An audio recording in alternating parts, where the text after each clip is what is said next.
Hello and welcome to BQ Prime. You're joining us in this special conversation with Mr. Dinesh Khara, the chairman of State Bank of India. Now that the bank's quarter results for the July-September quarter is out, the bank's reported about a 74% increase in its net profit on a year-on-year basis. Largely, the loan growth is looking very healthy at about 21%, especially because of the corporate credit growth at about 20%. Mr. Khara, I just wanted to ask you the first thing about this corporate credit growth. How sustainable is this 20% number? See, part of it is, of course, coming from the fact that this was a busy season. And we have also seen the scenario that where the capacity utilization has improved for the economy. And also part of it is also the inflationary factor. Yeah. Because the raw material prices have gone up. So that is one of the reasons why we have seen almost about 4% improvement in the utilization of the working capital limits. Apart from that, we have also seen the fresh investment loans which have been sanctioned, and also people have availed it also. So that is something which is which are the contributing factors. So investment credit very clearly means that going forward there will be working capital requirement as well.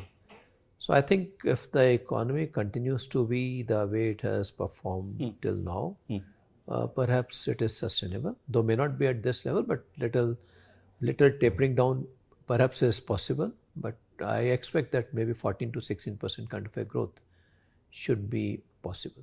Okay. The other side of this coin is, of course, the deposit growth, because there you're at about 10% for the current quarter, year-on-year growth at about 10%.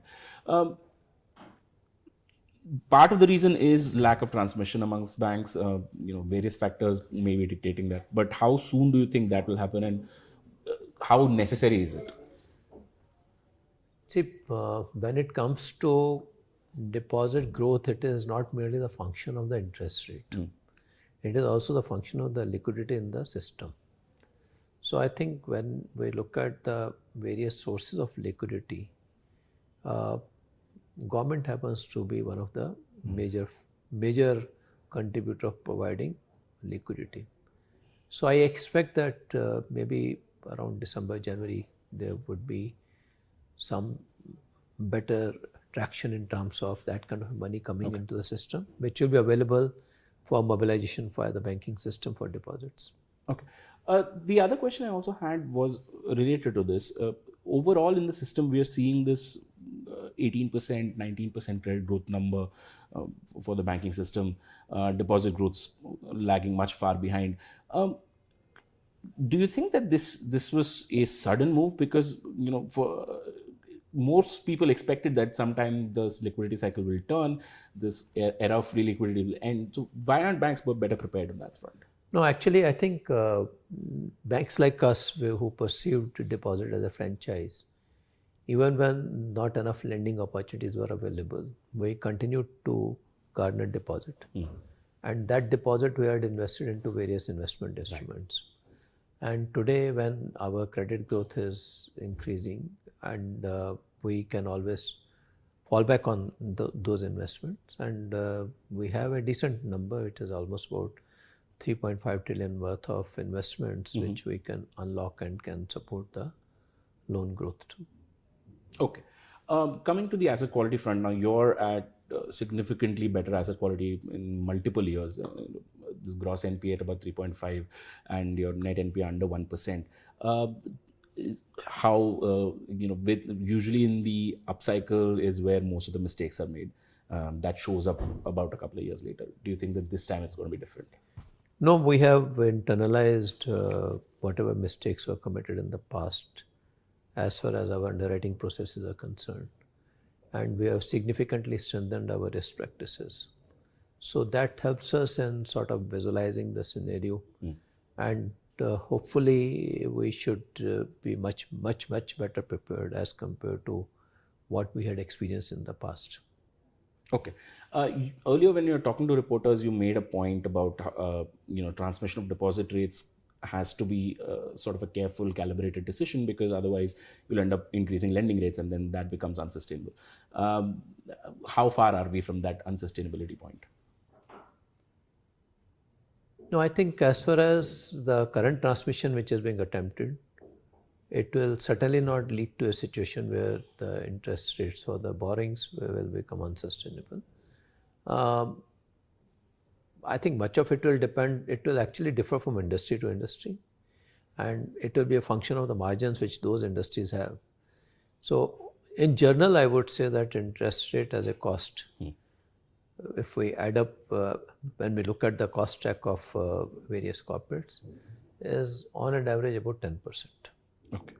So long as the industry can pass it on to the ultimate consumer, they will not have any hesitation to raise funds. Right. That's how I really look at the situation. Okay, the last couple of questions from my end. Firstly, on the corporate credit growth part of the portfolio, you're at about 20%. When I was looking at the sectors, OMCs and aviation and airports are the two major contributing factors in terms of pace of growth. One of these two is very dependent on what the macroeconomic situation is looking like, which expectations are that things will peter out by the time next year comes in. Is 20% then a given number, or would that sort of fluctuate? No, it will. And in the recent busy season, all of us have seen that there was a huge demand for the white goods. There was a huge demand for the motor cars. Yeah. And I expect that industries taking clue out of it will certainly ramp up their capacities for these kind of products. And apart from that, the new investment engines are coming into the country, like the Foxconn is coming, and so those are the other entities which will also be which will also throw up opportunities for lending for the banking system. So I think overall renewable energy is another very important promising area where there is a huge scope for lending, and it is also being tapped by the banking system also. So I think as far as the sectors are concerned, infrastructure has been almost supporting the economy through the bad days. So I think overall, if at all we will look at it, then the opportunities will emerge, and it will give the good opportunity for the banking system to identify good credit opportunities. Okay, just for the last question, I'm going to slide away from the results. The Wholesale CBDC was launched on the 1st of November for pilot purposes. What has been the experience at State Bank of India? It has been very smooth, if at all I may put it like this. So I think, considering the fact that it was a pilot, but it went off very smoothly. So, but what is it solving? No, see, eventually, if at all, it has to be scaled up unless and until pilot is attempted. And I think from that perspective, this pilot at a wholesale level was the best way. No, my question is overall on the Wholesale CBDC. Yeah. What is that solving? So when it comes to settlement of GSEC trade, etc., so it is all done through the e-rupee or maybe the CBDC.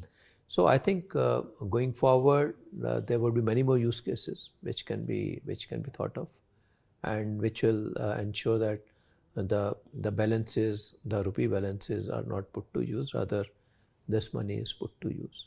So I think to that extent, it can obviate the money creation to that extent. So which will go a long way for optimizing the economic operations of the economy. All right. Thank you so much, Mr. Khara, for joining us on this conversation. Thank you.